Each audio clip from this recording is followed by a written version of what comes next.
Good afternoon. I am Dr. Ollie Jones, the co-president of the Ohio Grandparent Kinship Care Coalition, also a past kinship care provider. So I want to welcome you to our monthly Zoom meeting. And today our topic, as you know, is going to be dealing with the trauma that caregivers and children in kinship care experience when their parents are incarcerated. Looking at how you can turn your pain into gain. We have an awesome speaker this afternoon, Reverend Dr. Joyce Penfield, a colleague of mine, and I'm very pleased to be attached to her. Reverend Joyce Penfield is retired. She retired in 2018 after 2 decades of full-time chaplain work for men and women at the state prison in Rhode Island. During this time, she also founded and directed the Blessing Way, a community initiative, faith-based, comprehensive 90-day residential program for those who was recently home from prison. And we know that incarceration impacts children and family in a very severe way. But however, in 2021, Dr. Penfield published her website, Facebook page, and a book, Before You Die, Plant a Seed, with the practical lessons for peace building from Cambodian, all of which have many insights for the American settings.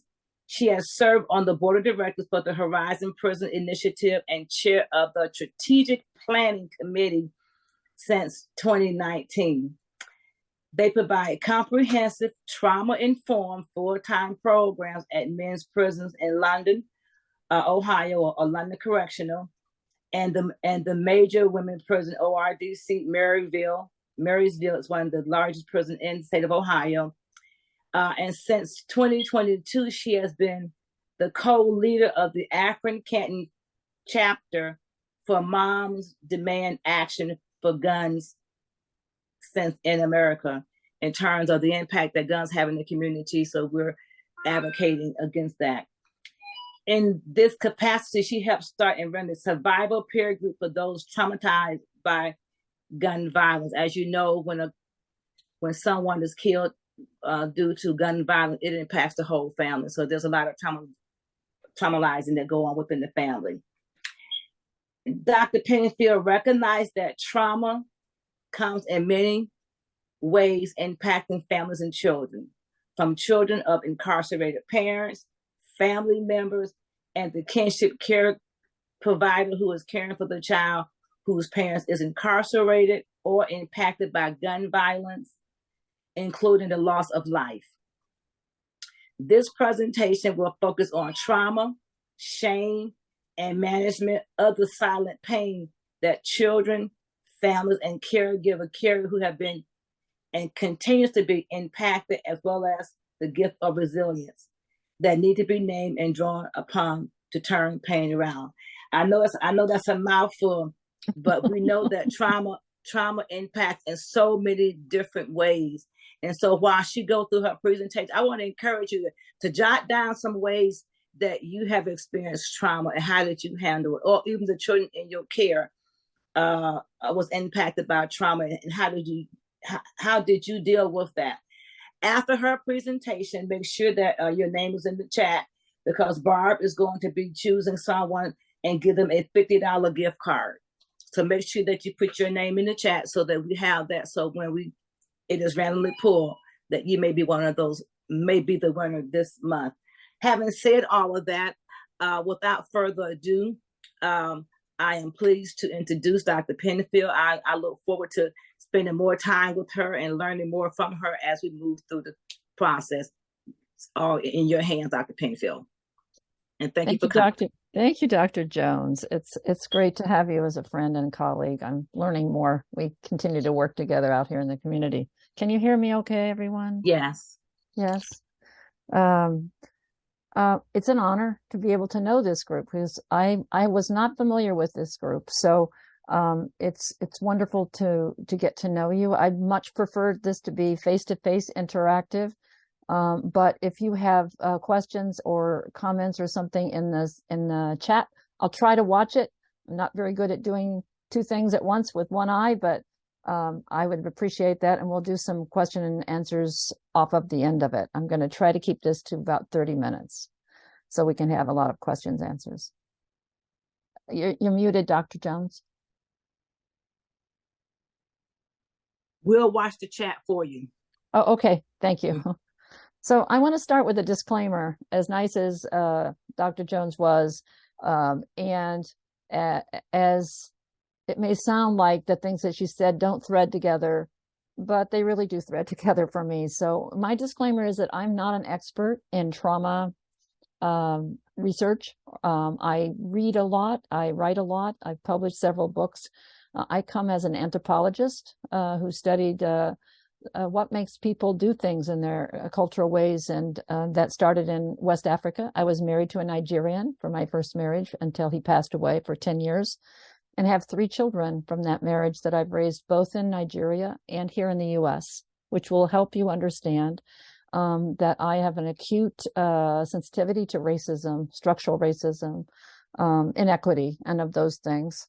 I'm not an expert, and I want to caution, if I bring up anything that maybe triggers you, please take self-care. Go get a cup of water, take a breath, say a prayer, walk away. We have ways of dealing with individuals who've been touched by violence, and we're very acute to this notion of taking self-care. So if that's what you need, please do that. So I want to tell you how I come to you today. I come to you today as a mom of 3 children, 3 adult children, and about 11 grandchildren. And one of those adult children was in prison in California for 3.5 years while I was in Massachusetts. No, excuse me, New Jersey. I've lived a lot of places. And so that was one of my experiences of understanding, before I ever became a prison chaplain, what the system of prison and incarceration does to family members, how they are treated, and other things related to incarceration that were kind of unfamiliar to me, but got very, very familiar. On the second, I come to you as a person who has been a chaplain for 16 years full time. I've also volunteered at Sing Sing prison for 4 years with men who had HIV when it wasn't popular or cared for. And also at the Rhode Island Department of Corrections, where I was the lead chaplain for women and men, as Dr. Jones mentioned. And more recently, I come to you in the last year and a half as a co-lead of Moms Demand Action's chapter to try to address the epidemic of gun violence that I see and hear and know about on a very common basis. And so those are the places I come to you from. When we start to talk about trauma and whatever group we're talking about dealing with it, ourselves included, we have to remember that there is a social context that trauma occurs within. Psychologists often will only focus on the individual, but I'm a trained anthropologist, sociologist, so I can't do that. I have to go from both directions, because trauma can get more intensified and have more layers when we begin to look at the social context in which it happens. For example, a parent of somebody who has been incarcerated, or a child who has a parent who's been incarcerated, has to deal with the grief of the absence of that loved one or parent, has to deal with a completely different, pretty humiliating system, and see their parent in that system if they go to visit. All of these are social contexts that a lot of other kids never have to deal with. Or a child who has lost, let me take it the other way, an adult parent or loved one who has lost a loved one to gun violence. They've been killed or died of overdose, both tragic things, or death by suicide, all 3 tragic, leaves an experience that is that is more than just that individual, because that is participating in what's happening around us as an epidemic. So if you want an analogy, I mean, if I got pneumonia, that's my individual psychological type of shock to deal with. But if everybody around me was getting pneumonia and it affected everything that would happen, or a lot of people around me were getting it, but no one really was doing anything about it from my perspective, that would be a more socially contextualized type of trauma. And I just want to point that out, because we're going to be talking about individuals, yourselves and others, who are really carrying half of the world. As they say in South Africa, the women carry half the world, at least half the world. When you are deciding to caretake for someone at a later point in your life, when you were ready to retire, or you thought you had finally made it through to just get some rest, this is a social context that's much heavier for individuals than your peers who are not having to do that. And since the epidemic of gun violence is taking so many lives, especially among the Black males, and overdose among all populations, we find this social context to be something we cannot, it's going to be important to how we handle it, how we look at it, and how we try to heal from it. So I just wanted to raise that up. I wanted to also note something. And I have some sources I'm drawing from. This one is coming from a recent article in Learning for Justice, published by, I'm blocking the name. It's a journal. It came out of the South, people in Montgomery, Alabama, and as a poverty law center, building resilience against manipulative disinformation. And they noted that the decade before COVID began, I kind of think of that as 2020, that decade before that, the Center for Disease and Control did a study on youth mental health. And they found a 40% increase in mental health among youth pre-COVID, leading up to that beginning of COVID. Sadness, hopelessness, suicidal thoughts were part of what had increased. And when we think of that and go to look at what we're now hearing and learning about post-COVID or during COVID, how much that has, those same things that were increased, I think it gives us a social context, a chronological context of the stew we're in when we talk about trauma, especially among young people or people who've now gotten to be 20s or 30s. And so I wanted to set that context as we start. So I don't know what each of you, what your own personal contexts are. I don't know whether you are a nearly retired caretaker or a middle-aged caretaker. I do know that you've agreed to do that for the sake of your family and or friends and loved ones, and that's probably something not new to you. I'm going to assume this of who I'm talking with. I don't know if you're facing a child of yours who is now incarcerated and have their child. That's 2 layers, 3 layers. You, the child, the parent of the child, and the child, and maybe multiple children. I don't know whether you have been a survivor of gun violence as a result, or your loved one that you're taking care of has been of that. So I'm going to assume it could be any number of those things when I'm addressing this group, since I can't see you and ask you personally right now. So let's start first, just kind of giving a little sweep about what trauma is. Now, I'm still an active pastor. I do services in Lutheran and Episcopal churches when they need someone. It's called pulpit supply, and I do it almost weekly in Northeast Ohio. And so I'm still in touch with my spiritual side a lot. I think of trauma, I'm going to give you a non-psychological definition, as as a sense of where one's dignity has been ripped away from them, or their hope, or a shattering of those things, of hope and dignity, because I think they're central to the soul. Psychologists would say that trauma is just not just a protective mechanism used by the body to stop or reduce potential damage that it senses.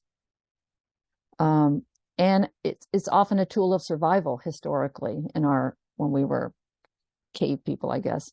In Cambodia, a country that in the 90s was recovering from a decade of the unimaginable genocide infecting the entire population.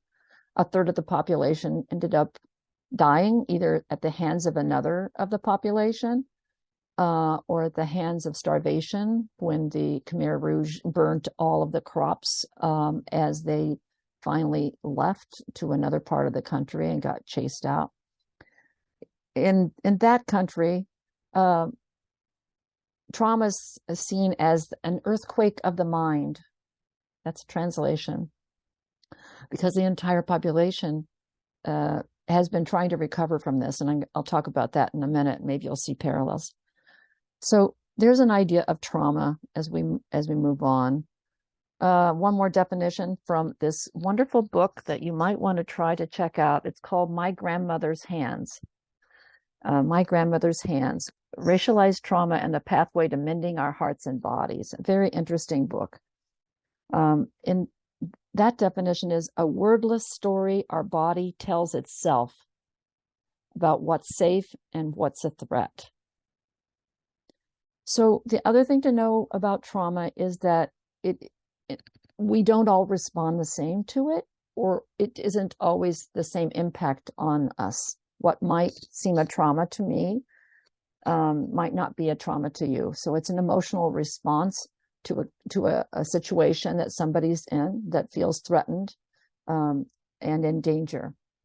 And the other part is, we will talk about the most important part, is that it is stored in our body. It never goes away until we heal it. And it comes out in very different ways later, which is the danger of it.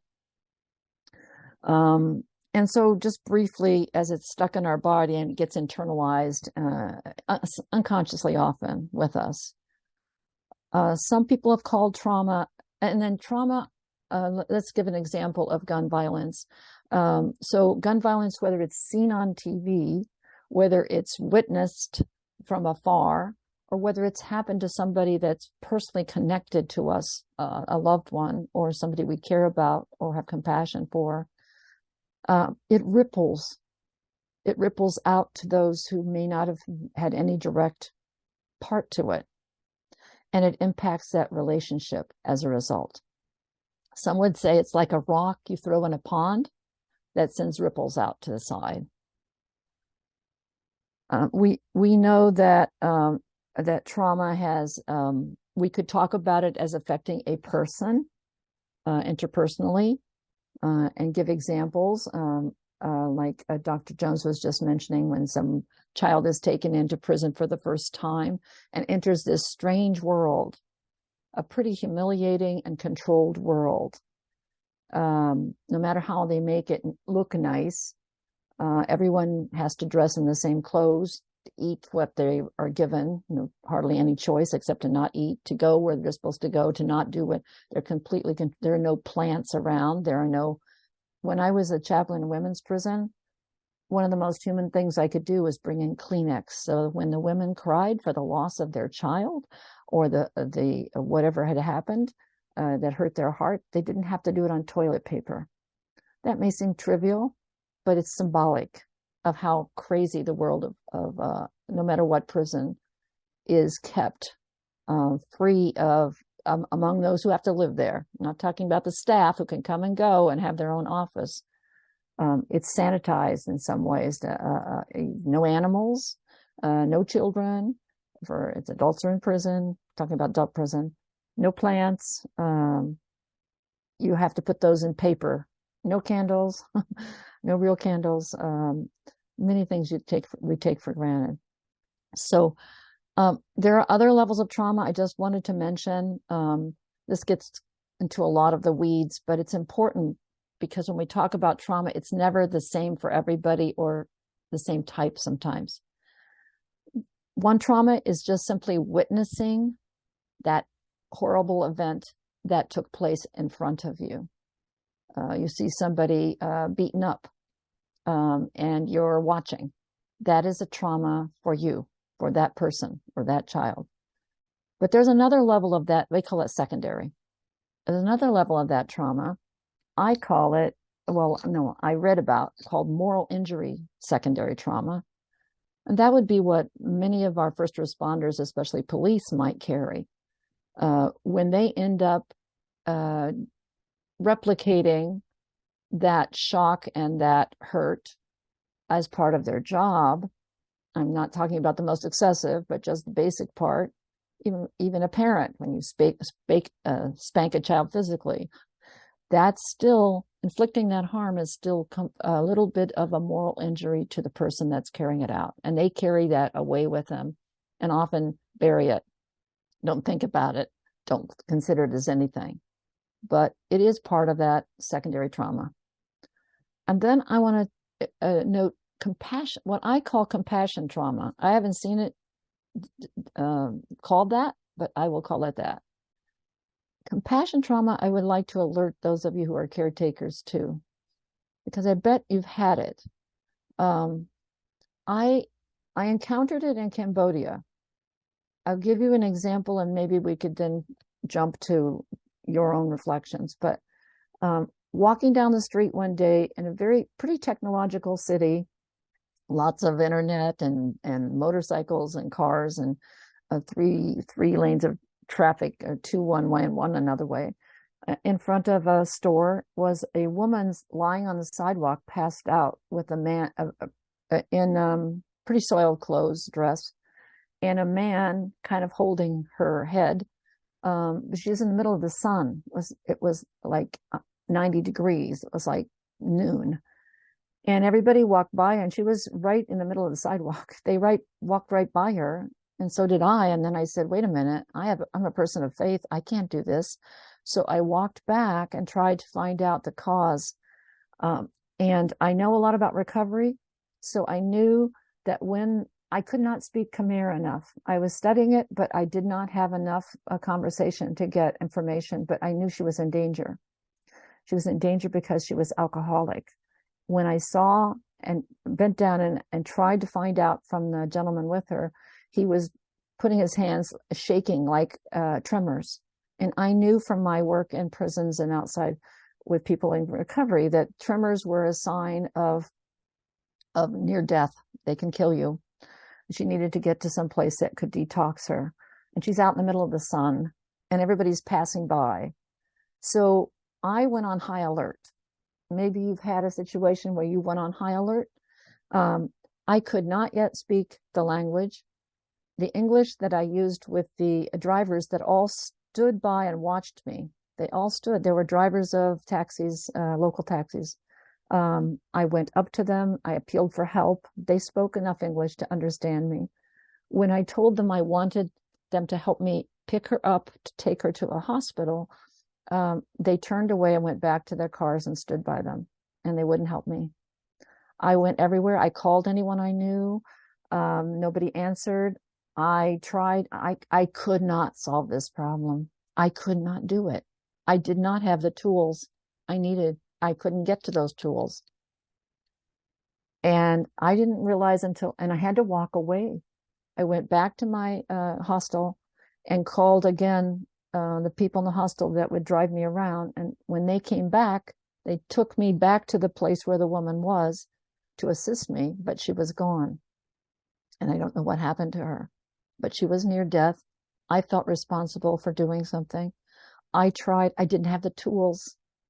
I call that compassionate trauma, because if you're caretaking for somebody and you are doing your best, you're doing your best, but you've been left with few resources and few tools, and you've got to live and handle and manage things and keep your health, it must be something that you recognize.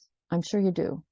So I'm naming it because it was something that I had to spend a long time to process, and to deal with, recognizing it the next time. This is what we do with trauma when we try to heal it. We try to recognize it, name it, so that the next time or in the future we can start to heal from it. The other two types of trauma, which you probably know about, are intergenerational trauma. This is what I studied in Cambodia. It is now being studied a lot among Native peoples and African American populations in the US. It is the whole idea that trauma can be passed from one generation to another. In Cambodia, they were trying to figure out, how is it that the generation of those in their 30s now, who would have been born either right at the cusp of the end of the genocide or a little bit beyond it, how is it that they're replicating some of the same behaviors? And in the groups that I worked with in Cambodia, we're trying to do nonviolence training and along with trauma healing to move beyond that, to help those people who are parenting to move beyond that. That is something that we're understanding more about. In fact, there's been more research now, and I want to stop and ask, why is any of this important for us? It's important because ourselves as adults, caretakers, parents, grandparents, we have in our bodies, everybody probably has some trauma in their bodies, but we have in our bodies some trauma. And that trauma, when it is not healed or not aware of, which is mostly subconscious, gets enacted and passed on, or it contributes to our own bad health. There's actually a link. And for children, the children that we might be caretaking for, that trauma, as we found out in Cambodia and more research now, is toxic for children. Children that are exposed to high doses of stress and trauma can actually show signs of early death, cancer, stroke, diabetes, alcoholism. We know that it's in our bodies. So the study of 17,000 people by the Adverse Childhood Experiences Study was done in 2014. That's also often referenced by people who are know much more than I do about childhood development. But they, in that huge study of 17,000 people, were able to link childhood trauma, other adverse child events involving abuse or neglect in some cases, not all, but childhood trauma of all kinds, to long-term health and social consequences as those children got older. So for one reason, we need to know about trauma because we want to reduce that among the children that we have say over, and there's a way to do that. And the second is because our own adult trauma can keep us from protecting children or becoming aware of their trauma or offering safety when we need to offer safety. We can know about the context they're going into and get sensitive, but we also have to know about our own. So just like when you're on the plane and they say, if there's a drop in pressure, you have a child or a baby on your lap, put the thing on your face first and then on the child. Because if you don't put it on your face first, when you pass out, the child has no help at all. So it's important for us to know for our own selves a lot about trauma and to be able to think about, talk about how to heal it and how to name it, heal it, and use all those tools of resilience that have saved us so far to heal that so that we can be aware of how to help children do that. There's so many ways that trauma is interacting in our lives, and that's kind of a lifelong learning, I think. Let's see. I know that trauma is not always PTSD, post-traumatic stress syndrome. But I think when it gets trapped in our body in a very vigorous way, and that energy is trapped there, it does have the danger of becoming more serious, like PTSD. And at that time, with PTSD, as we know, something that triggers it, coming out of nowhere, it seems to us who are having the experience, has a deep embedded place in our body. The good news is that we adults can heal, and that healing is possible through self-care, and healing is possible in helping those that we take care of as well. So if we went back to those, like Dr. Jones has mentioned, those experiences, those contexts that set up the dynamic for trauma, for children that we're caretaking for, and we go inside that prison world again for a minute.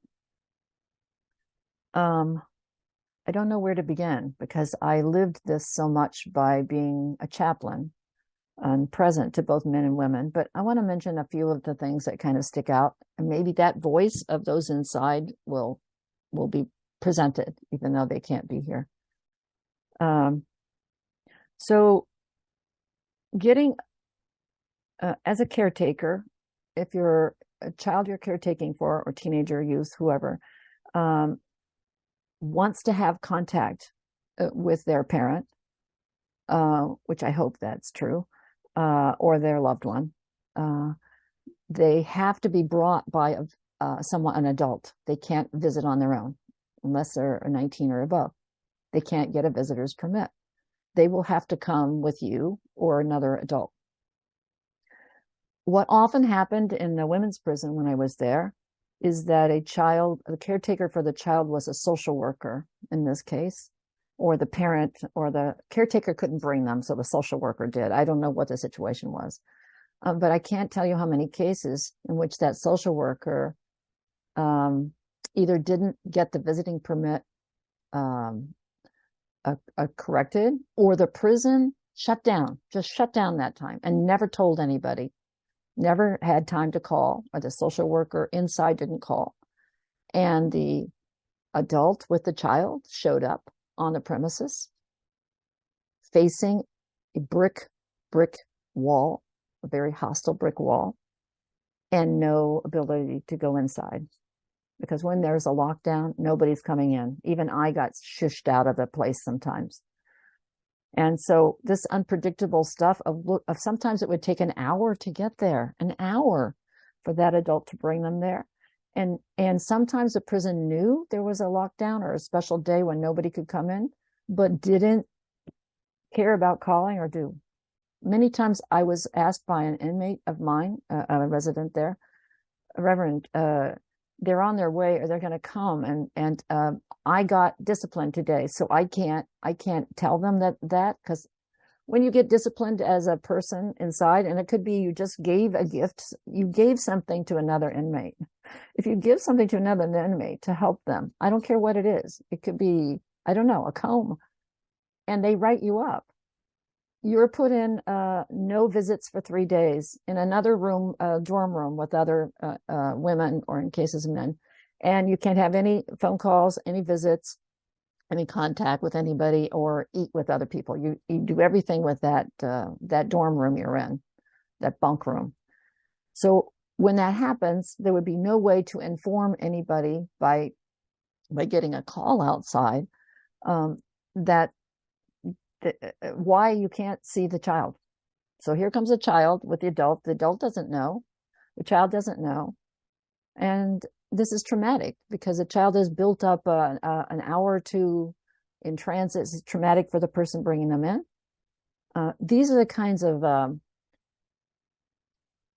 kind word would be unfriendly experiences of crossing into prison to make the relationship work with, or at least have some relationship with the parent inside, or the brother or sister, whatever it is. I personally believe that prisons are there to keep you out. I'm sorry, but I've been 25 years too much into that game. They are there to break relationships, not to heal them.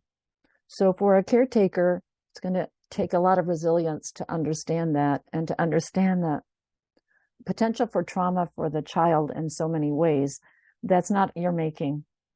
It may not even be the individuals who run the prisons making, but it is the prisons making, because it is set up in a way that's custodial, that can't handle the number of people it has, and doesn't care, and doesn't have money for it. So that's one example I can remember personally. I was able to call that caretaker and tell them that the person had been disciplined, and they wouldn't be able to see them. So even if you got in, they wouldn't let you in at the gate. They wouldn't let you in, because they would know that parent is being disciplined. And it could be for something very minimal. It didn't have to be real discipline, would be locked away in a hole, but this could be just 2 days, 3 days, enough to cut your contacts in any way. You can't have phone calls out either. So a lot of things stop. The whole context in which, well, that's one thing I just wanted to give an example of that could create trauma, and take just take a lot of hope from both you, the caretaker, and whoever you're taking care of. A second one I want to mention, I'm just going to mention a couple of them, is that I learned, I was actually the lead chaplain in charge of all the religious workers, volunteers, and all of the uses of rooms for religious services or anything in 4 different units, 2 for women. That's a women's medium and minimum at the Rhode Island Department of Corrections, and men's minimum, which was 1,000 guys, and men's medium 2, which was 300 guys, and women another 300. So I offered courses on healing, emotional healing, that were kind of like counseling discussions and journaling for men and for women. And we had lots of group discussions about things. And one thing I learned was, for the men, many, many obstacles to have connection or relationship with their children. Some of the obstacles came from personalities outside. That was the mother, the baby's mother, kind of using the visit as a weapon of hurt that something had happened and now they weren't together. And so that couldn't get worked out. And so they wouldn't make it possible, or that the child could have contact with the father. Sometimes it was the prison. Quite often it was the courts who would always opt against the man, no matter what the story was, from what I've viewed. There are many obstacles to break that relationship, which is so critical, especially for male children, but female children too. And what I learned was that's traumatic to the father also. At least the men I dealt with who were trying to heal and look at themselves and try to find out how to get better, and what had led to their addiction or whatever. 80% were there because of some sort of recovery issue. They wanted to have that connection, and I didn't never understand that men could literally cry out for that and be so ecstatic when they had just a little bit of that connection. And so I want to emphasize that, because it's not what we hear or see or think. And it's not everybody, I agree, but women weep inside, were weeping because they were going to lose contact with their children. And I want to talk about that in a minute. It's another way the prison increases that trauma. Back to the men. The men would say, I can't be a father because I'm in here 2 or 3 years, 5 or 7 years. And we had discussions about that. Okay, whether they can visit you or not, you may not have control over, because you haven't reconciled or whatever. But they need to know that you never forget them, that you are part of their life forever. Keep a journal. Every week, write down what you're thinking about them, what you're doing, how you're doing, something. Because at the end, they're going to look for you and they're going to find you. I don't care when it is. You can hand them the journal and say, I never forgot you. That could be the most healing thing to trauma of absence of a father or the disconnection from the prison. That I just think it's an incredible tool. And I mentioned to Dr. Jones, I did that for my own children to tell them the story about how I met their father, because some of them didn't know him because he had died by the time, or lost contact with him by the time they were born, or just getting born.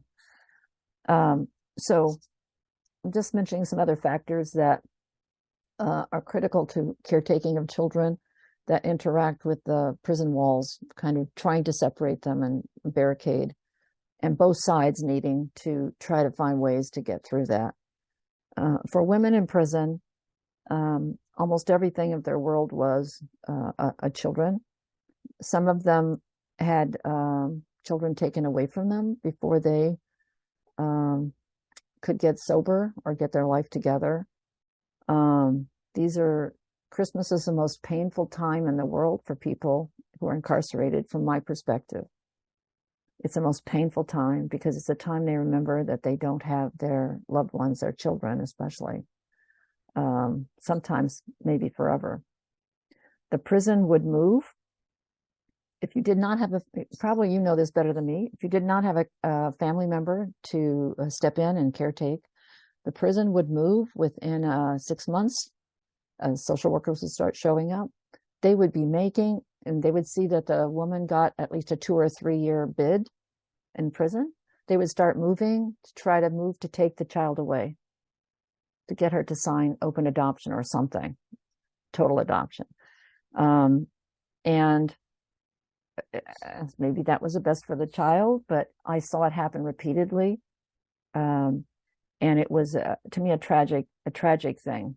The women went through a lot of trauma over that, and I don't think they easily healed from it. And often it was because of the addiction that had the grip on their life, and couldn't get in control of that or healed from that in time to stop that from happening. But let me just say, for women at least, and for men, Christmas was the most painful time in prison. Christmas, or when someone else lost a child. I had to do I did death notifications in prison.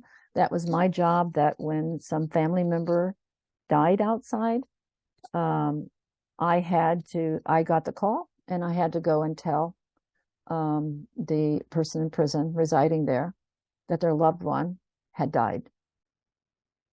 Sometimes I did at least a couple of thousand of those. And the worst one I ever had to do was for a 6-month-old baby that was lost. When the woman had told me 2 days before how happy she was that she had a baby that was so healthy.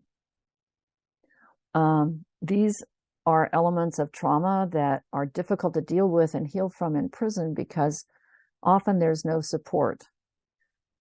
So in these contexts, in the context of all this loss and all these barriers, how do we turn this pain, which is a type of trauma, into gain? How do we work towards healing and resiliency? I know each of you have a wealth of resiliency in your toolbox, and I can't wait until we can hear those from you and suggestions. I counseled.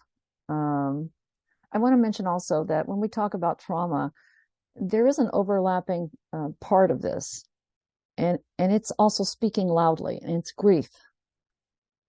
They're like cousins often. Grief is kind of the flip side of the trauma often. It's not just when somebody dies, it's when you lose something. When you lose your freedom, there's a grief there's a trauma that goes with that, and there's a grief that goes with that.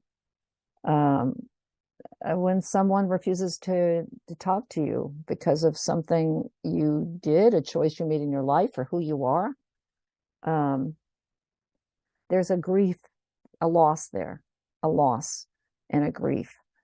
And sometimes they're very similar, but sometimes we have resiliency in our toolbox because we've known grief before, and it's hard to bury it too much. We've had to deal with it. And I want to remember that because there are two things about children and trauma and grief. This was a hard lesson for me to learn. Children, especially 10 and above, will often demonstrate grief and trauma in one of two ways: totally withdraw or act out. It took me a long time to understand that acting out was a behavior I didn't like in my own children. I don't like it, but I didn't make the connection to its motivator. We might tell somebody when we are in trauma, or share something, or cry. Or children often don't have those things they've learned to do or do them, especially male children. They will do what looks like acting out. I'm going to give you a trivial example of how I know this. I teach swimming to babies that are from 6 months to 3 years old, 5 years old, actually. Especially the 3 to 5 year olds, the toddlers. I will get a toddler in the water, or even a baby who's a 2. And when they say, no, I'm not going to do that. No, they just completely refuse to do anything, no matter what I try. I used to think that they were spoiled or brats, acting out, get up, do right. I don't think that anymore. Sometimes it's true. I think that they are afraid. They are fearing a loss, and their natural response is to put a resistance to it. So they aren't telling me, look, I'm afraid, I can't do this, or, I don't trust you because I don't know you yet. They're showing me resistance. And that's what youth do with trauma. They will show resistance by doing things that look crazy, acting out, just things that are hard for us as adults to take or deal with. So if we know that, if we know that they're acting out of pain, but it looks like they're acting out of resistance or disobedience. Sometimes they do, but this one is pretty clear if it keeps going on and on. So how do we turn that into gain? For me, I have to go back and find a way to get trust better with this child. That's a different situation, perhaps. I have to know that this is pain, and not that this kid he's hurting. He's hurting out of fear, or he's hurting out of what happened, or he's hurting out of what's about to happen. And he doesn't know how to handle that. As an adult, I might help him talk that out. But as a child, I might try to help put him in a supportive situation, maybe with other, we're finding this among absent father, children with absent fathers, for whatever the reason is, to put them you can put them with a mentor. You can try to restore them. You can try to, as a mother, to fill out everything that's missing. But the thing that worked best for me is what the science is showing, was to put my boys, when they didn't have a father, to put them with another healthy male in a situation with their peers. It didn't have to be that healthy male, didn't have to be their mentor, but had to care about them and help guide them as part of a peer group. I put my boys, when they had no father around, I tried to find an African-American male anywhere I could to get them connected to. I put them in music, private music lessons, because they had a time with a healthy male that was just their time, and they loved their guitar and their banjo or whatever. And I would do anything to drive to, when I had no time at all, cancel meeting or whatever, to get them to that weekly meeting with that healthy person. And so, okay. And so that is where we're called to work on. How do we build resilience? I'll finish here. We'll use the toolbox that you've had. A lot of this to me is soul work. How do we help people reclaim their voice, reclaim their agency, and reclaim their dignity? I personally think that's what trauma tries to take from us. Takes our voice, takes our agency, we have no control, and sometimes takes our dignity. I personally believe a lot of the gun violence that's community gun violence, that's social network, is over dignity. The only dignity you have is who you are. And somebody smashes that or crashes it, it's worth life or death, because your soul is just being obliterated. So we have to think more in terms of that. Having a space for honest, non-judgmental conversations. If you are a caretaker with a teen, no proselytizing, just listening, giving your own stories. Taking social emotional learning, helping people to get children to be more aware, talk about how they're feeling, name it, draw it, use better skills in interacting with others. Not letting the child's behavior be the child. So when there is an acting out or misbehavior, not voicing that in public. When we publicize something and yell at somebody and to call them out, that takes their dignity away and humiliates them, and it doesn't get them to listen. It gets them to do it more, because then they'll get more attention. So pull them aside, and believe that there is possible to have gain out of pain. It is hard work. I'm sure you've been doing it, and it is very possible. I have reached my time. Oh, sports, of course, sports with a healthy adult. Part of that project is so critical. And listening and not rejecting. It's hard for us as adults and older people sometimes to listen to ideas or see ripped jeans and thinking that they are okay when we don't agree with them.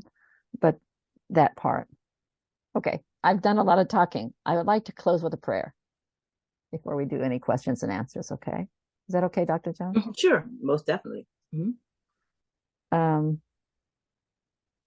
It's a prayer I often would give out to the women at Oriana that I grief counseled, because it spoke to me and I thought it might speak to them. Maybe it will to you.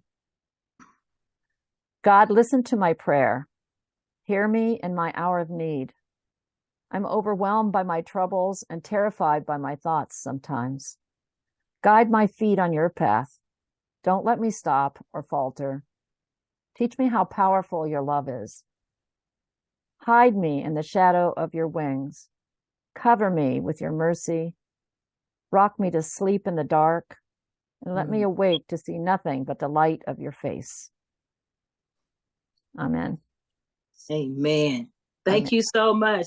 I got 4 sermon titles out of your presentation. So thank you for that. I appreciate that. That wasn't my goal, but thank you. So we want to open it up for questions or any comment that you have, or even share some of your own personal experience with trauma, having to take in a relative child, be it your grandchildren or a niece or a nephew, or even a family friend. What type of trauma have you experienced? Anyone want to share? Because I can talk for hours about the trauma that I had when I had my 2 grandkids, but I want you to just share with me, what type of trauma have you experienced when you got placement of the child that you're caring for? Anyone want to share? Well, for me, I had to get security cameras in their bedroom.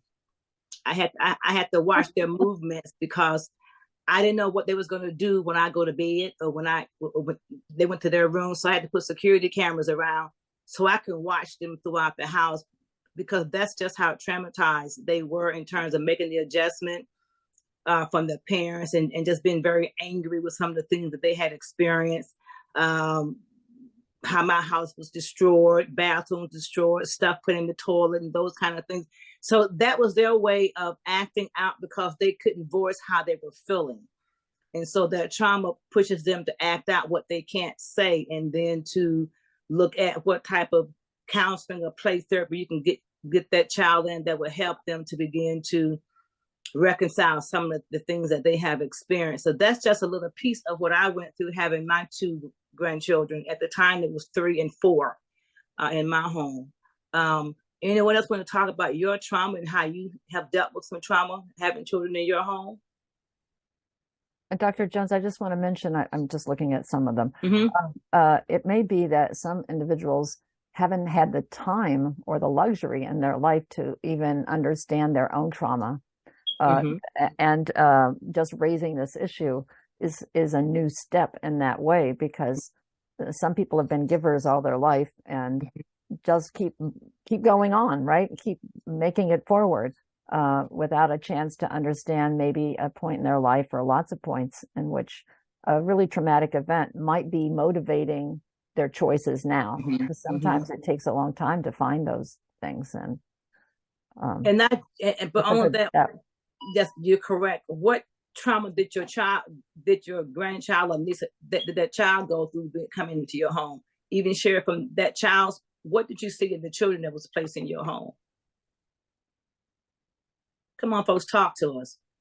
Go ahead. I think the point you just made at the very end, Dr. Penfield, was, I think, a critical point about dignity.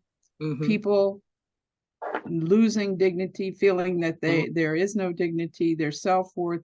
And I'll relate it specifically to the caregivers, because over time, over the last 25 to 30 years that I've talked with caregivers and worked with them and tried to, help them through the systems, the systems piece, the agencies, the organizations, these entities that they have to go to and feel like this is the only way that they can get help. Those systems pieces do take dignity away from them. Because they feel, in a lot of times, they feel like they're begging, that that systems make them feel like they don't deserve what they're getting, or that what they're getting is due to their own fault.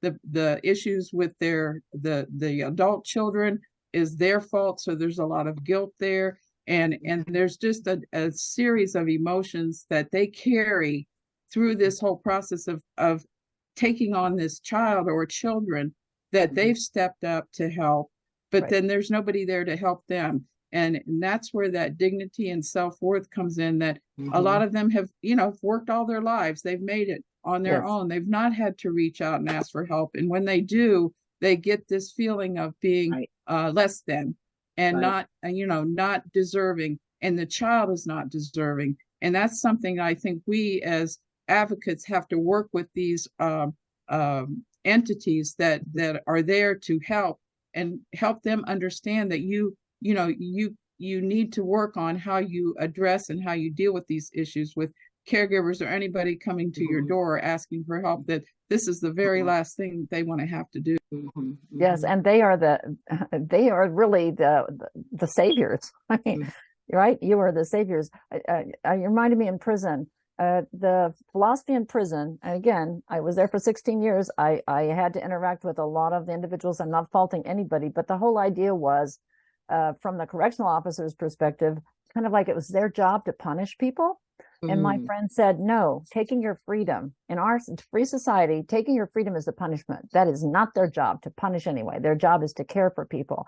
And then, and the ranking was, let's see, the ranking goes from, I might be okay, then the parent or the people that are in the next rank, and then the next, the resident, the inmate, I'll use that word, the incarcerated person. And they treated us all like in different levels, almost like the same thing, right? I wasn't treated as a saint. I was treated as somebody to trick and sabotage. And I had to learn how to love people and deal with that. But the visitors, like you guys bringing people in, caretakers, they were treated almost like the inmates. They'd make them stand outside in the cold and wait for a half an hour in the cold, in the snow. Mm-hmm. These are like human rights things, and they take dignity and chip away from you. Mm-hmm. I also remember that when I had my son, and we were going to, he'd been sentenced or whatever. I don't know. It was in juvenile when the first time I had him there, and we went to another office to go see a social worker or something, and there was an elevator, right? And we were standing at the elevator to go down, and he was with me, and he pushed the button, and someone, a professional, came by and said, "Oh no, that's not for you. You have to use the stairs." All that felt like my clothes were just all taken off, or he just lost everything. Why would you need to do that? That's a human being. We're human beings here. So these things chip away your dignity, and you're doing your best, yet you're becoming persecuted for it. So I think it's good to share them, to name them. And I would say to try to get, in some ways, get more empowered by, Mm-hmm. I don't know, you can't stand up to them or you can't go in and visit again. So Mm-hmm. you have to play the game for some while. Mm-hmm. But you need to talk it out, because this stuff can wear you down. But then even the trauma that the children go through. So, you as adults go through trauma, but just think about the trauma that a child goes through, having to transition into someone's home, or sometimes not even a relative, maybe a fictive kin, or, a family friend. And so and the trauma in terms of that separation attachment. So there are so many different types of trauma as to how it impacts kinship that we need to pay attention to. Yes, and for the peers, it's another Mm-hmm. thing. The peers, kids, what do you say? Peers don't want when you're in school, a kid doesn't want to say, "Oh, yeah, my father's not coming today. He's in prison." They don't Right. want anybody to know that, because they know Thank the stigmatization that's coming Mm-hmm. with it. Now they don't have anybody, yet they can't talk. They have to become silent. So all of this kind of impinges upon making them feel less, that the dignity's gone again, and they had nothing to do with it. So I could understand the frustration. Are there any caregivers on the line want to say anything? Just unmute yourself and share. Any caregivers? Yes. Hi. This is Peggy Ellen Faulkner. The trauma that the children go through can be really severe. I have my 2 grandsons, and I got them when they were 3 and 4. And one acted out, and the other one held it in. And it's been they are just now starting to come around. The one that acted out, he would go to school and walk on the desk, dig in his nose and wipe it on the desk. He would wet on himself, and just and when they went to visit the mom, then it took a whole week to get him back in order because the whole week in school was a mess. And then by the time the weekend came, he was better. And then it was time to go see mom again. And so that was a constant back and forth. And the other one always held things in. He never showed any emotion. He didn't act out verbally or physically, but he held everything in and would sit around and just stare out of the window all day. And you ask him what he's doing, and I'm just looking at the cars and thinking about someplace else. So it has really been hard on them. And now that they're teenagers, it's getting a little better, but it'll never be the way it should be. It will never be completely right. And my heart has went out to them, because it's sad that these parents don't understand, and they came from abuse, physical and mental abuse, not between their dad, but their mom and her boyfriends, because their dad was incarcerated. So, it's they have attachment disorder problems, and it just was, it was terrible. It was heart-wrenching because I didn't know what to do. Mm-hmm. I didn't know how to help, and it seemed like everything I did do didn't help. But that was Compassionate trauma. right. I didn't understand, it No. takes, you have to study these things. And right, all of a sudden I get these children and I don't know, what has gone on with them and how it has affected them, but it's terrible. And people need to realize that they need to do better by the children. Mm-hmm. Dr. All right, that's all. Penfield, do you know of any movement that is going on in any area throughout the United States that is trying to address this issue, and not just with the inmates, but with the family? Is there any kind of a movement where they're looking at these situations and trying to help families work through this? Nope. I'm thinking of well, this is big. Which this are we talking about? Because there's a lot of thises here. Well, I think the issue of trauma and a parent being incarcerated, the children being placed with somebody else, Yes. and then helping connect those, the two pieces and work with that family's dynamics. So that would normally be like here in Akron, we have Minority Behavioral Health that does a very Afrocentric, and other behavioral health agencies that do family work, that work, because they do it in a broader context. I don't know other places, but what you're bringing up is a very important thing to me, being on a board of a prison ministry, pretty big program, one that has like a couple of hundred people at Women's in it for a whole year, and then another 100 at London. When we do reentry, the family kind of gets left off the table. Now, for the first 90 days that someone comes out, they have basic things to focus on, getting a job, blah, blah, blah, getting set up. It's even a refugee would have the same thing. But after that, we lose track. And I don't see a lot of work. And I'm wondering about churches. We need to work on this, on reconciling, not just the trauma, that's more the psychologist's background, but family, holding up family, things for healing, because a whole lot of stuff has to be learned that what never got learned. And then sometimes the relationship between the person, the returned citizen, and the mother of the child, or mothers, is just a mess. It's really toxic.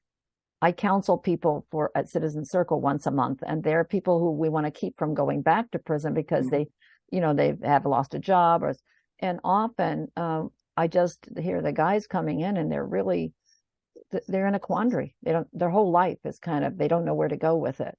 So there's hundreds of things for us to work on. But this, I think, is a social worker thing. Mm-hmm. And with that too, when they come, the caregiver most likely have gotten legal custody of that child. So now the child really isn't legally attached to the parent, which can also cause additional trauma and conflict. And depending on the relationship with the caregiver of the released individual's children, they may or may not be able to visit those children because of the volatile relationship.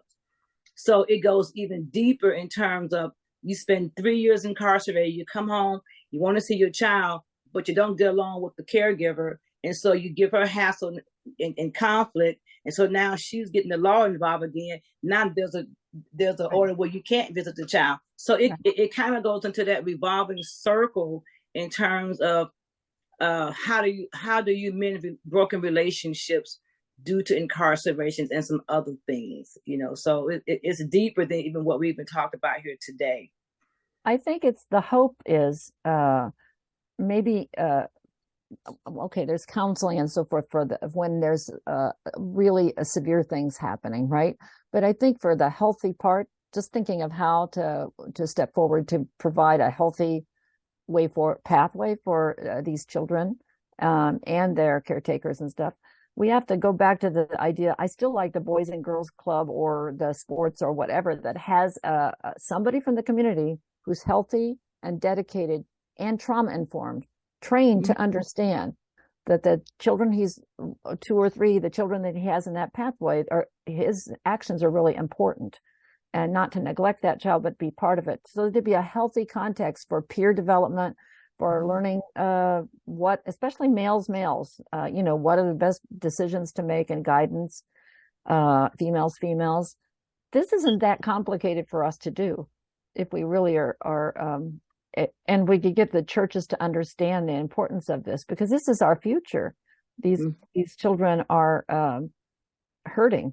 They're hurting, but they are resilient. They can heal, but you have to put them in a non-toxic, give them a chance, right? So I don't know, but I'm a YMCA person, so it is something that's possible to.